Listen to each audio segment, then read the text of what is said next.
Hello everyone and Happy New Year! It's 2025, first week, and of course New Year's means new resolutions, new hobby goals and everything you like. Now my painting goals you can see on my blog page, the link is down below in the description. Involves a lot of painting armies. Not gonna make much of them, but we'll see how far we get. But there are also this little list that I made of 5 games I want to play in 2025. Reacquainting with old loves, learning totally new games, and well, for that we're gonna do a small run over, and to be honest, you're gonna get 6 of me, because we start with an honorable mention.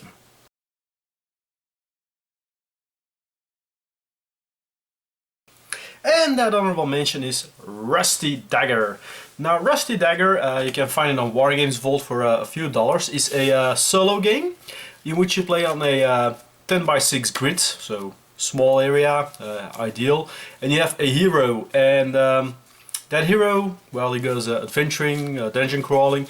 You got a couple of standard scenarios like Spire of the Golem, which comes in the starter pack. I also bought the other official ones, and they have a Facebook group in which you can also just go on Facebook and look for Rusty Dagger, and there's also a lot of fan-made extra scenarios there, which I will also be playing before next year. My character that I'm gonna play Rusty Dagger with will evolve to play 5 Leagues to the Borderlands, but that's for 2026. So honorable mention, 2025, Rusty Dagger. By the way, these little booklets, it's one page that you print off and then you fold it and you get your little cute booklets. One little word of remark though, like me, when you're not in your prime anymore, you might need glasses to read it because it's small lettering. But yeah, that's the honorable mention for this list, which then takes us to our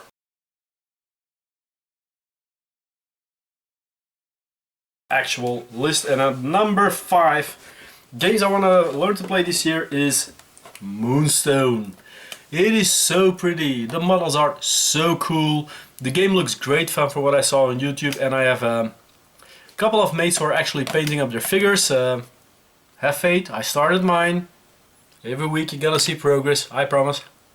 Pinky swear, everything.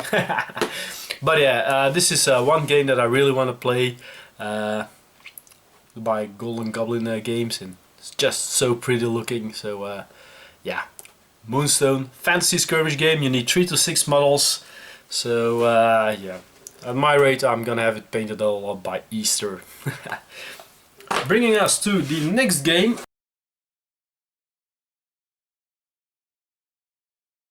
Number 4 is the new 2nd edition of Warhammer Underworlds Emberguard. Now, as you can see on this channel, I play a lot of Underworlds. Yet I now changed jobs, so my weekly casual games fell away. Being a night shift nurse now. Well, not really nurse. I do the intake, the paperwork. But fact is, why is it so low on the list? It's not for that reason. Even though when you watch this, in 2 weeks I already got my first tournament, and I'm gonna play it without having played a single game of 2nd edition. But I'm not a fan of most of the rules for 2nd edition. So why is it still in this list, and why is it overall in this list? Because the rules have rather changed a lot, so it's basically a new game. First off, it's all aggro. If you see the world, every deck, the 2 aggro decks combined for your Nemesis deck. Second point that I got, the objectives are too simple for most decks. You really don't need to think hard to score your objectives or have intricate plays to score a big one. Except for perhaps the Annihilation, in which you're required to kill all your enemies for 5 glory. All the rest are pretty easily scoreable. But as I said, in Nemesis you just take the 2 aggro decks and you throw out the Annihilation for another card. Problem solved. Third thing that I hate, the underdog rule. You don't have to, it's the same like in Spearhead, Age of Sigmar. Why do they reward people who are losing? Because they say that it's the tension that adds up and you get a greater level playing field. No, you're actually punishing players who are playing well. Look at it from that point. So you're there, you have your intricate plan, your great build deck, you're smashing your opponent around, and suddenly he overtakes you because he gets a whole lot of bonuses. I just hate the underdog system. in Age of Sigmar, in Underworlds, in Spirit, you name it. Even though I often lose as well, I don't want that bonus. I just want to win on skill and not because I get some bonuses because I'm losing. So that's why it's only at number 4, Warhammer Underworlds, Ember Guard.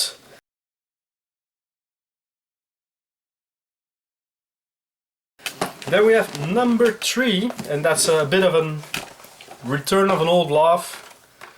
Well, love, I've been against it for the whole thing, and that's Warhammer 40k. I'm jumping back in. I know I swore I would never do it, but I'm jumping back in. So, it's not a new game, but it's on here because, well, it's 10th edition, never played it. 9th edition, completely skipped it. I ended somewhere halfway 8th edition, so I picked a completely new army with the Eldar, which was also, little inside information, back in the 90s, my very first Warhammer army. I still have the metal Carandras lying around here somewhere because that's the model that made me fall in love with 40k and the Eldari in particular, who were then just called Eldar. I'm gonna build a Bieltan Craft World Force, and I'm gonna start with the Combat Patrol first because I got a tournament in May for that, and I hope to have 1 or 2 games on my belt before I actually start playing. But yeah, these Dire Avengers, I'll unbox them soon as well. They're already part of the expansion to the first 1000 and eventually 2000 points force that I'm gonna settle up. Because those new Phoenix Lords that are coming out are so drop dead gorgeous. But yeah, that's number 3 on the list. Warhammer 40k by Games Workshop. So I hear a fake it's all Games Workshop. No, I promise you this was the last one. For the rest, sorry, big W, not many new games that I want to learn from your stable. Middle-earth, I'm not counting that as a new game, it's just an evolution of the rules, so more the, well, less changed over than 40k, because face it, in 40k, 10th edition, completely different from 8th and 9th. Well, everything changed, all stat cards, everything, so that's a new game, just like Underworlds was. Then on second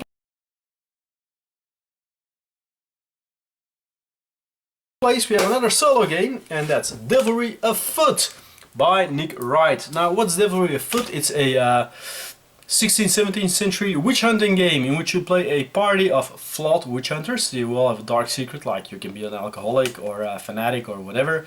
And you gather your party and you go out stalking the streets at night with the help of a torch or a lantern or whatever meager light source you have to hunt werewolves, witches, undead, whatever you like. A lot of scenarios in there. I'm gonna do a overview of the rules on my blog in the future. Well, I've already written them and I've written out the overview, but you know, backlog, it's not always that easy. But this is a game, co-op or solo, that's also gonna fit in my solo plans. And well, you don't need a lot of place. It's normally on a 2-foot by 2-foot board. So the little table that I'm standing now, that I got from Secret Santa, it was featured in other videos already, it's perfect for that because it's 60 by 60 centimeters, so that's the ideal size. Well, we're not gonna talk half an inch after all. But yeah, that's game number 2 on the list. Dely of Foot, witch hunting, and finally Hexbane Hunters are gonna be painted up for everything except like Underworlds, because I'm gonna use them on Dely of Foot. And then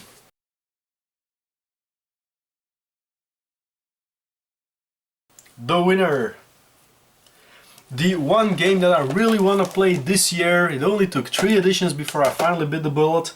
Rather accidentally I bought, well, not accidentally, I bought the blister last year on the Bring and Bind Tales for €3, a blister pack for it, and now I've decided to start the game, and that is of course Bold Action.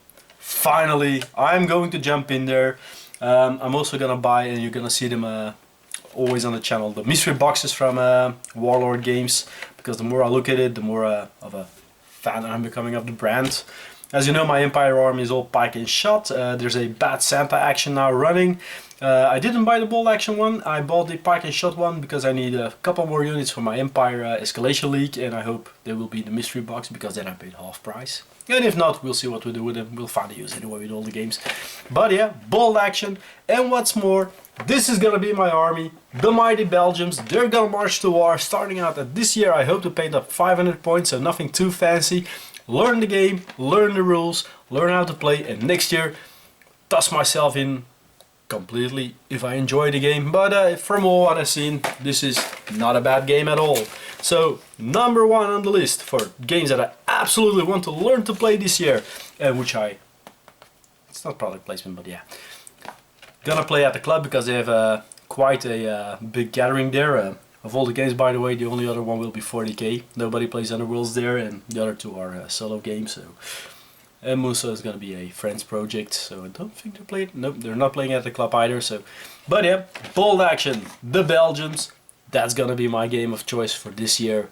So follow me on my blog. You will see units popping up, unboxings, paintings, whatever you like,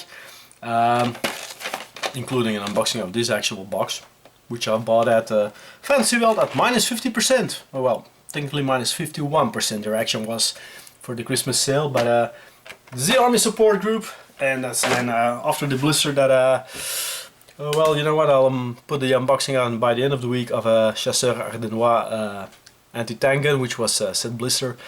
That's gonna be main game for this year. Bold Action, World War II, and the Belgians. Yeah, everybody's amazed. I'm not taking the Italians yet. If I like the game, I'll start the Italian army. But thanks for watching. That's for the new year, the resolutions, and those are the 5 games I want to learn to play in 2025. Thanks for watching, and bye bye.